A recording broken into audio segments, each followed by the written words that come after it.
Yeah, hi Kane, Mark Getty here. Frustrating finish for you. Did you sense a few times during that test there was victory beckoning? Oh, I mean, as we know in Test cricket, you have your ebbs and flows, but coming into day 4 and having a bit of work to do in that morning session to give ourselves a chance, I thought the guys played some superb cricket throughout to give us that opportunity or potential opportunity. And unfortunately, it wasn't to be today. And losing a day to weather doesn't help the cause for either side. But I thought the efforts were certainly there, and a lot of positives to take into the next game. If we look at obviously the first innings batting, I felt that we showed a lack of discipline at times. Who's that? Yes. In terms of the declaration, can you just talk us through your thinking around that, and you're pretty satisfied as with a fair declaration?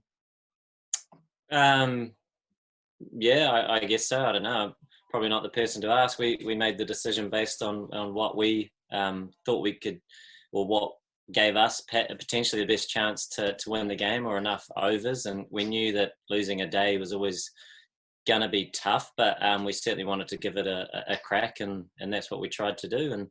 And whether it was fair or not, that was a decision we wanted to make, and try and give ourselves every chance. But unfortunately, towards the end, things sort of fizzled out a little bit, and we were certainly expecting the pitch to deteriorate a little bit more, and it did show a lot of signs, perhaps on day 3 and 4, or 4 in particular, where that was going to happen. But yeah, it just sort of flattened out, and the game ended up obviously fizzling a little bit. So a bit of a shame, but a lot of positives for the guys to take, for sure. Have you seen enough from this test to give you perhaps even more confidence that you're on track for a good performance, potentially series win if you go well ENGvNZ and the World Test Championship final? Yeah, obviously going to ENGvNZ and things start again, and we know as a side, adjusting to these conditions are really important, and at a new venue, that's still very much the challenge. And we know the quality that England have, and they're a very, very difficult side to beat. So we know the challenge is there, and for us, it's important we get back to our plans, starting in a fresh match at a new ground, and look to execute those as best as possible. But look, it is a new game, but it is important that we learn a few lessons from this one, take some positives, but look forward to that next challenge. Thank you.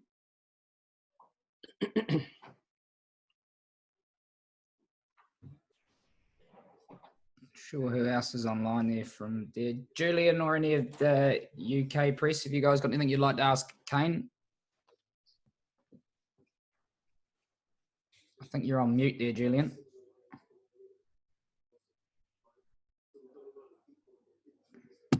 Sorry, Julian. I think you're on mute there, Sorry, Julian. can you hear me now? I can hear you. Yeah, I just wondered, were you a bit surprised by the way England approached what seemed to be a pretty generous declaration on your part? Yeah, look, I mean, it's always tough to know how an opposition will look to attack a chase, or obviously 3 results still possible with that declaration, and no doubt, I can only think, if we're in that same position, that you do want to get a really good base and try and take the game to a sort of a deep stage where you might chase, have a smaller chase off less overs, but throw all your resource at it. And clearly there was a lot of work to do to get to that. There was a lot of overs left, and I think both sides were expecting the pitch to deteriorate a lot more, and it kind of ebbed and flowed, and the scoring wasn't quick throughout. So that's what we knew with the declaration, and we felt that if we could pick up wickets throughout, then that would obviously give us the best opportunity, and life could be quite difficult out there. But it wasn't the case, and I'm sure they were entertaining the idea when they were out there, but things just didn't perhaps unfold for either side. And you kept play going well into the last hour. Were you concerned about your bowler's ability to sort of back up, given the next test is only a few days away? I mean, we certainly didn't want to. We declared for a reason, and it was to try and push for a victory. And although it seemed unlikely for a period, you know, if one sort of spun out of the rough, or you're able to open up an end, then anything could happen reasonably quickly. And we were holding on to that hope for as long as we could. But yeah, clearly things became quite docile out there, and it wasn't looking likely. But we did want to give ourselves every opportunity. Thank you. Cheers.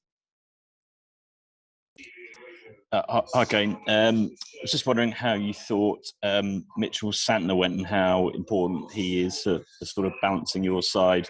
You sort of switched him to either end a bit throughout the day, and there was a little bit of turn, although it wasn't really a fifth day wicket.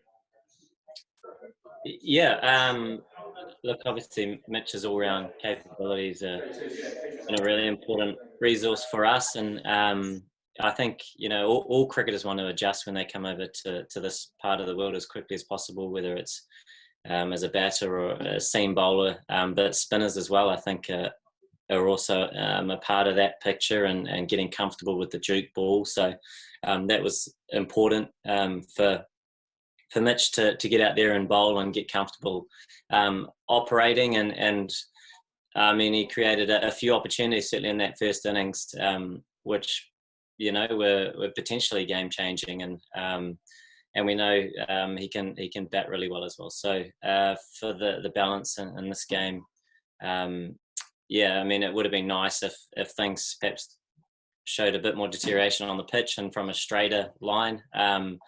But yeah, all in all, it was still a pretty good surface, but also a very competitive surface where there was a bit in it for everybody. And yeah, unfortunately, the game just sort of came to a bit of a slow end.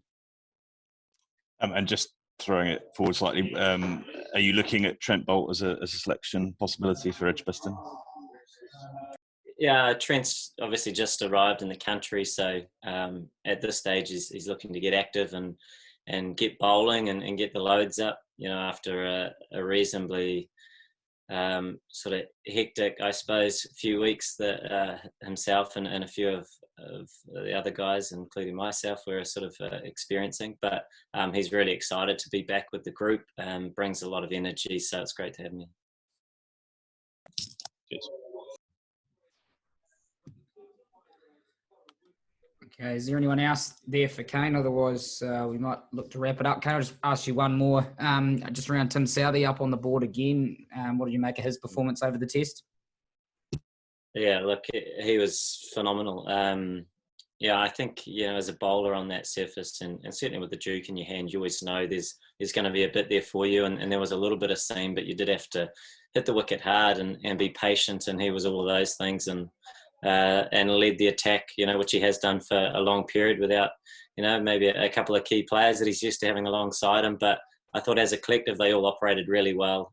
But Tim was superb, bowled long spells after, you know, I suppose a long time between games. So, yeah, that was really, really impressive. And I'm sure he's really proud to be back up on that honours board. Yeah, a bit of a talking point, and clearly another guy up there too, Devon, which was, you know, an amazing knock. You know, anytime I suppose you can achieve a double century is special, but to be in your first game, and obviously here at the home of cricket, you know, adds to that, and I know he's pretty proud of that. Awesome. Hey, thanks for joining us, Kane. Thanks for jumping on, everyone. Thanks very much.